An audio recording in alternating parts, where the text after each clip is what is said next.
할렐루야. 네, 새벽을 깨워 또 현장과 영상으로 함께 하시는 우리 모든 강연의 성도님들을 예수님의 이름으로 축복하고 환영합니다. 네, 오늘은 생명의 삶 12월 16일자 본문인 욥기 35장 1절에서 16절의 말씀을 가지고 높으신 창조주가 긍휼의 구원자심을 잊은 충고라는 제목으로 함께 하나님의 말씀 나누도록 하겠습니다. 오늘 본문은 이 엘리후의 세 번째 변론에 해당하는 이 본문입니다. 본문에서 엘리후는 이 하나님은 광대하신 그 주권자이심으로 인간의 선악이 그분께 어떤 영향도 미칠 수 없다라고 그렇게 주장을 하고 있습니다. 또한 욥이 이 자신의 온전함을 내세운 부분에 대해서는 하나님의 주권적인 섭리로서 엘리후가 반박하고 있습니다. 그리고 또 욥이 받는 고난에 대해서는 이 교만과 죄악의 탓으로 그가 고난을 받는다라고 결론을 내리고 있습니다.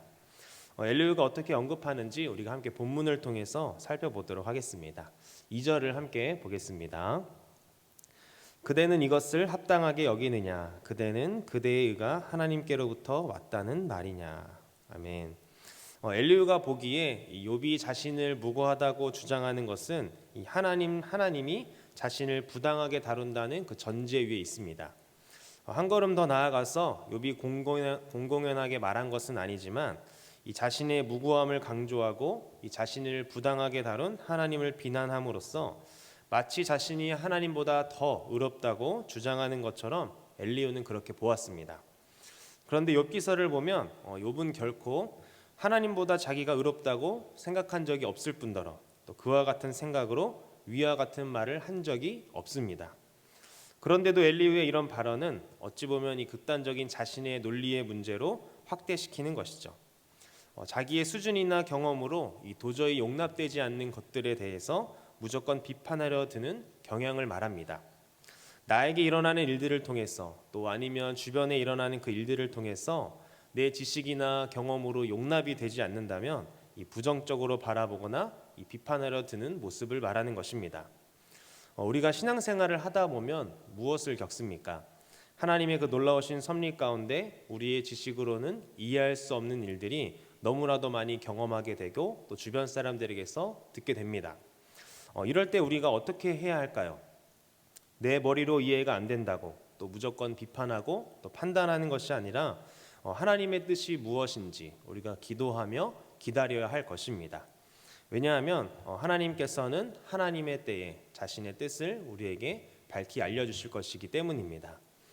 엘리후는 하늘과 또 높이 뜬 구름을 말하면서 이 하나님의 높으심과 또 피조물인 인간과의 그 차별성을 말하고 있습니다. 그러면서 인간의 범죄나 의로움 모두 하나님께 미치는 영향이 없다고 말하죠. 그러나 이런 엘리후의 주장이 맞을까요? 성경을 보면은 그렇지 않음을 우리는 알 수가 있습니다. 창세기 6장 6절만 봐도 이 하나님과 인간과의 관계가 얼마나 긴밀한지에 대해서 우리에게 말해주고 있는데요. 창세기 6장 6절은 이렇게 기록이 되어 있습니다. 땅 위에 사람 지으셨음을 한탄하사 마음에 근심하시고. 아멘. 하나님은 노아 홍수로 이 세상을 심판하시기 전에 하나님이 창조하신 인간들이 이 하나님의 형상을 잃어버리고 죄악 가운데 사는 모습을 보면서 사람 지으셨음을 한탄했다라고 창세기 6장 6절은 우리에게 말하고 있습니다. 어떻게 보면 이것은 이 하나님의 후회보다도 하나님의 아픔에 더 가까운 표현입니다. 인간들의 행동과 모습이 이 하나님에게 어떤 영향을 미치는지, 하나님의 인격적인 모습이 어떤지를 우리에게 말해주고 있는 것이죠. 그러기에 이런 엘리후와 같은 이원론적인 신앙과는 잘못하면 인간의 지나친 교만과 자유를 충동질할 가능성이 있는 것입니다. 우리의 모든 선과 악이 하나님과 아무런 관련이 없다고 한다면 하나님 자리에 자신들을 앉혀놓고 하나님의 것을 내 것이라 주장할 것이기 때문이죠. 하나님은 이 세상을 초월해 계시지만 동시에 이 세상을 다스리시며 주관하시는 분입니다. 그러기에 우리 인간들이 취해야 할 모습은 어떤 모습입니까? 모든 것이 하나님의 것임을 인정하며 하나님이 우리에게 그 주신 것들을 통해 하나님의 하나님 되심을 찬양하고 하나님의 것을 하나님께로 돌려드리는 것이 바로 인간의 본분인 줄 믿습니다. 간절히 바라기는 우리 광연의 모든 성도님들의 삶을 통해 하나님이 찬양받으시고 영광받기를 간절히 원합니다. 또한 우리가 가진 그 모든 것이 주님의 것임을 고백하며 하나님의 하나님 되심을 주변에 여러분들의 삶을 통해 나타내는 저와 여러분 되기를 간절히 소망합니다. 네, 이어서 우리 함께 13절을 보도록 하겠습니다. 헛된 것은 하나님이 결코 듣지 아니하시며 전능자가 돌아보지 아니하심이라. 아멘. 엘리후가 말하기를 하나님은 헛된 것을 이제 결코 듣지 아니한다라고 말하고 있습니다. 욥이 교만함을 보여주는 한 여전히 욥은 하나님을 만나지 못할 것이고 또 악인들은 그 자신의 교만함 때문에 하나님을 만나지 못할 것이다라고 이렇게 주장하고 있는 것이죠. 즉 하나님이 의로우심에도 불구하고 이 학대받는 자들의 그 소리를 듣지 않으신다면 그에 대한 이유가 있다라고 엘리후가 주장하는 것입니다. 엘리후는 악인이 이 자신의 이익만을 추구하기에 그들의 부르짖음은 응답되지 않는다고 주장하고 있습니다. 이렇게 주장하는 것을 이제 누구에게 적용을 하는 겁니까? 엘리후는 바로 욥에게 적용하고 있는 것입니다. 욥은 자신이 학대받는다고 말하지만 실제로 교만하여 자기 이익을 추구하는 그의 공허한 외침은 하나님께 응답받을 수 없다라고 그렇게 주장하고 있는 것이죠. 엘리후의 주장이 무엇입니까? 하나님이 침묵하시는 걸 보니까 불의한 자가 헛된 것을 구했기 때문이라고 생각합니다.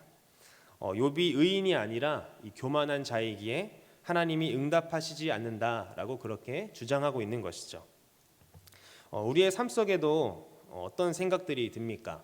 이 고난과 형통의 이유를 죄나 선행의 결과로 단정짓는 모습이 있습니다. 고난을 당하면 죄를 지어서 저런 거겠지. 또 형통한 모습을 보면 저 사람은 선행을 많이 해서 하나님이 이렇게 복을 주시는구나 라고 생각할 때가 있습니다. 그러나 여러분 우리가 욥기서를 보면서 알 수 있듯이 욥의 모습을 보면 이런 논리가 적용이 됩니까? 그렇지 않음을 우리는 알 수가 있습니다. 욥기 1장에서도 보면 온전하고 정직하여 하나님을 경외하는 그런 욥이 아무런 이유 없이 욥기서에서 고난을 받게 됩니다. 이렇게 하나님의 사람이 아무런 이유도 모르는 고난을 받게 된다면 어떻게 하는 것이 맞습니까? 인과응보의 원리에 따라 없는 죄를 있는 것처럼 고백하는 것이 아니라 자신의 믿음을 지키며 끝까지 하나님의 임재와 응답을 기다리는 것입니다. 하나님은 하나님의 때에 움직이시고 하나님의 자신의 계획을 실행해 가시는 분입니다. 엘리후는 하나님의 침묵 속에 있는 그 하나님의 주권을 간과한 것이죠. 하나님은 신앙의 언어가 아니더라도 고통으로 울부짖는 그 외침을 들어주시는 긍휼의 하나님입니다. 고통 속에 울부짖는 소리를 들으신 그 하나님의 모습이 대표적으로 어디에 나옵니까? 출애굽기에 그런 모습이 나옵니다. 애굽에서 노예로 살며 고통당하는 그 이스라엘 백성들의 부르짖음을 고통 속에 신음하는 그들의 부르짖음을 하나님이 들으시고 430년 만에 애굽에서 출애굽하게 하시죠. 하나님의 때가 어찌 보면 이 430년이나 걸린 것입니다. 우리가 보기에는 하나님이 무관심한 것처럼 보이지만 하나님은 우리가 보이지 않는 그 순간에도 일하고 계시는 분임을 우리가 알 수 있는 것입니다. 하나님의 침묵이 무응답이 아니라 어찌 보면 응답인 것이죠. 우리의 눈에 보이지 않더라도 하나님의 자녀를 위해 쉬지 않고 일하시는 그 하나님을 생각하면서 알 수 없는 고난 속에서도 믿음으로 인내하며 하나님의 때를 기다리는 그런 저와 여러분 되기를 간절히 소망합니다. 말씀을 맺도록 하겠습니다. 엘리후는 이 세 번째 변론을 통해서 인간의 모든 행위는 하나님과 관련이 없다라고 그렇게 말하고 욥이 교만한 악인이기 때문에 하나님께 응답을 받지 못한다고 그렇게 주장하고 있습니다. 그러나 우리가 섬기는 그 하나님은 인간의 선행과 또 순종과 그 사랑을 통해서 기쁨을 얻으시고 인간의 불의함 때문에 근심하시는 분이십니다. 또한 하나님의 침묵은 무응답이 아니라 하나님의 때를 기다리라는 응답이며 하나님은 날마다 당신의 자녀를 돌보시는 분인 줄 믿습니다. 그러기에 이것을 믿는 자들은 어떤 고난과 어려움이 오더라도 찬양을 잃지 않으며 매일 기도로 주님과 교제를 누리는 것입니다. 하나님이 우리에게 원하시는 그 믿음의 길과 충성은 어떤 확실한 길과 또 다음 스텝이 보여져서 우리가 나아가는 것이 아니라 우리의 인생 가운데 이해되지 않고 또 해석되지 않아도 내 삶을 인도하시는 분이 그 하나님임을 믿기에 한 걸음 한 걸음 나아가는 삶이 믿음의 길이고 또 하나님 앞에 보여지는 우리의 충성인 줄 믿습니다. 사랑하는 우리 광역교회 성도 여러분, 오늘 하루도 우리의 삶 가운데 이해되지 않는 일들과 또 어려움이 있을지라도 우리를 돌보시고 인도하시는 그 하나님을 믿음으로 그 충성의 발걸음을 한 걸음 한 걸음 나아가시는 저와 여러분 되기를 예수님의 이름으로 간절히 축원합니다. 함께 기도하겠습니다.